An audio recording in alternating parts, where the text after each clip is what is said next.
Hello everyone, Cowabunga here. Welcome back to another edition of what we know about Fraymakers.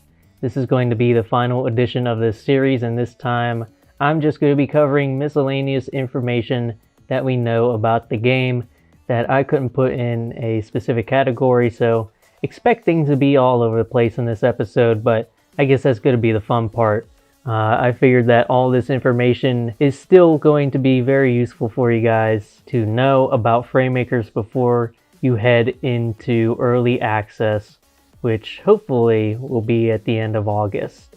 So let's get into it. Fraymakers and FRAYTOOLS will run on Windows, Mac, and Linux. So this is available for all computer platforms basically, which is very good, and I'm glad to see it. I'll likely be playing this game on my Mac a lot.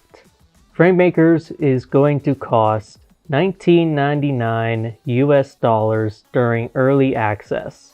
The exact final price of the game post early access isn't set in stone yet, but once all the game's content is added, there may be a slight price increase. The base game announcer is Buckland.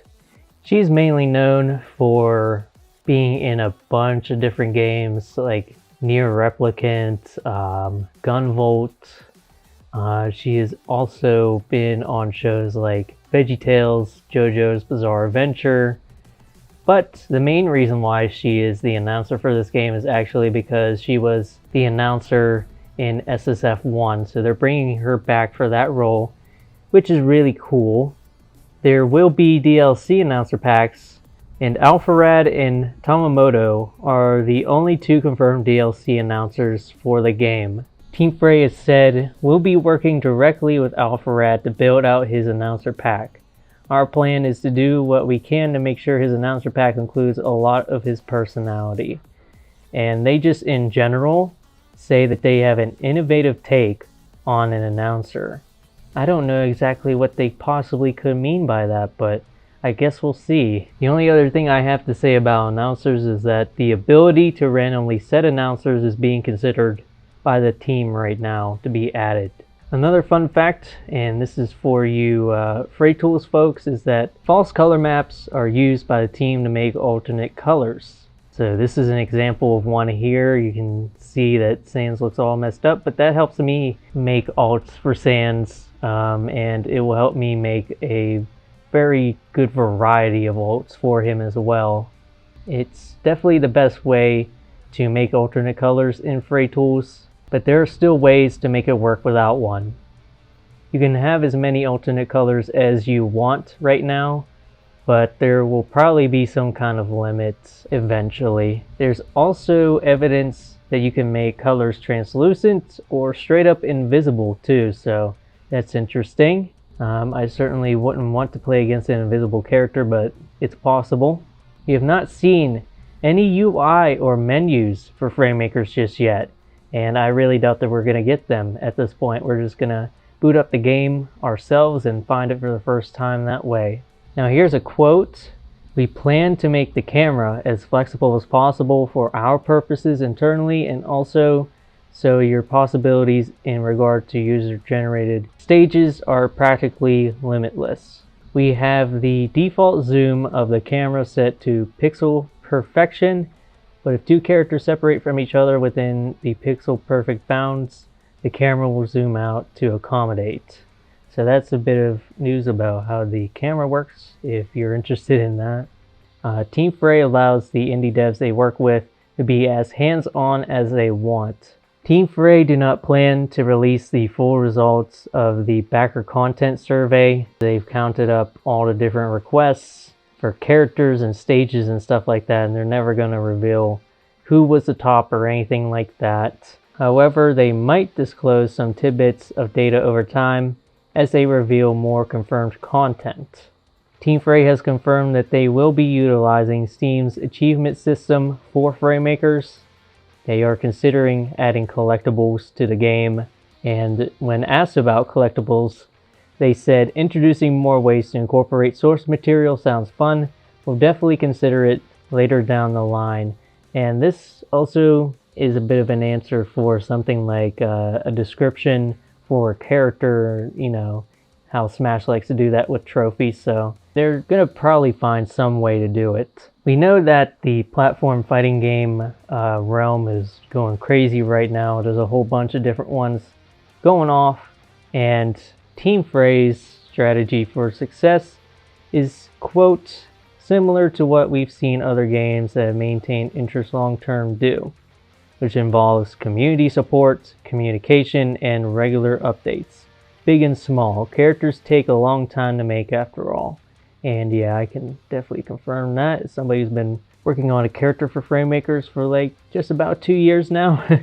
Anyway, our hope is that by involving the community during early access, we'll be able to build a great relationship that'll have you wanting to stay involved long into the future. So yeah, they're just going to say, hey, we're going to let our community do a lot of the work. There's going to be FRAYTOOLS.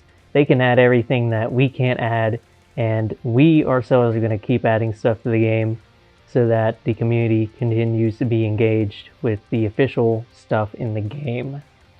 There will likely be a Fraymakers booth at conventions like Super Smash Con. There hasn't been one confirmed for this year, so I don't even think they're going to be there at all this year. Fraymakers has a dedicated team for its game, and then along with that there's also a dedicated team for SSF2. There are also contributors that work on both.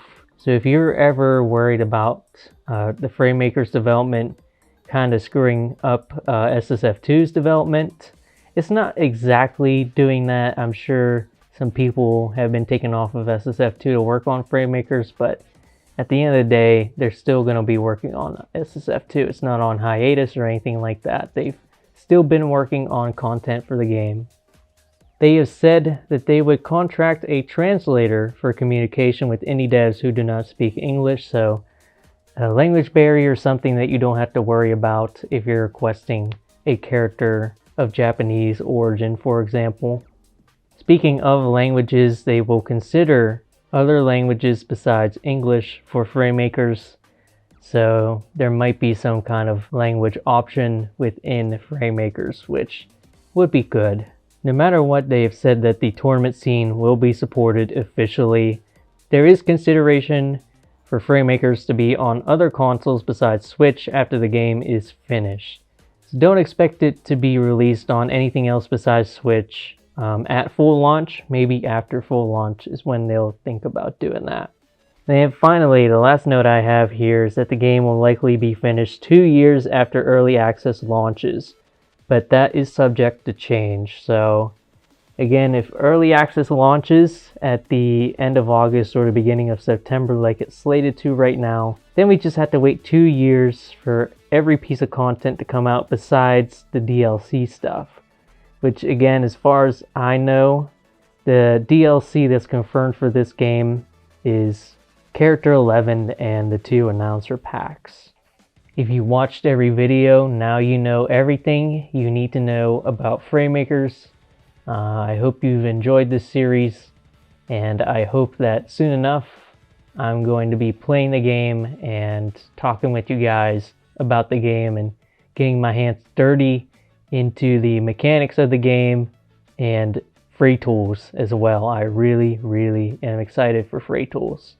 So one thing that you guys can look forward to is that when I do play the tester builds, either on a stream or a video, I will have projects that I'm working on, and some of them might be sporadic, and I will have trailers and other videos like the animation showcases for Sans as I make him too. So yeah, look forward to all the Fraymakers content along with everything else that's coming out, and I will see you guys on my next video. Bye bye.